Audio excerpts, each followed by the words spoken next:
அப்புறம் இங்க ஒரு அமைச்சர் இருந்தார், யாரும் உணவுத்துறை மந்திரி, உங்களுக்கு தெரியும். அவர் பொங்கல் தொகுப்பு கொடுத்தார், மறக்கவே முடியாது.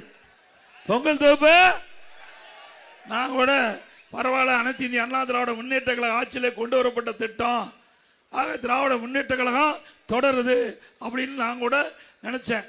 அதில் 21 பொருள் பைய சேர்த்து 21 பொருள் தருவதாக அறிவிக்கப்பட்டு பொருள் கொடுத்தாங்க.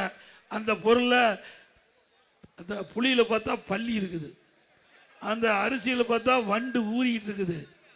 அப்புறம் வெல்லம் கொடுத்தாங்க, ஒழுகிற வெள்ளத்தை கொடுத்தாங்க. எல்லாம் பொங்கலுக்கு வெள்ளம் கொடுக்கல, மக்களுக்கு வெள்ளம் கொடுத்துட்டாங்க.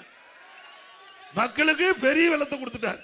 ஒழுகிற வெள்ளத்தை கொடுத்த மந்திரி தான் இங்க இருக்கிற யாரு, நீங்களே பேர சொல்லியிருக்கேன். உங்களால் திருவண்ணாமலையில் 2 டன் வெல்லம், 2 டன் வெல்லம், அது சாப்பிடுவதற்கு உகந்ததல்ல அப்படின்னு அந்த கலெக்டர் நிராகரிச்சிட்டார்.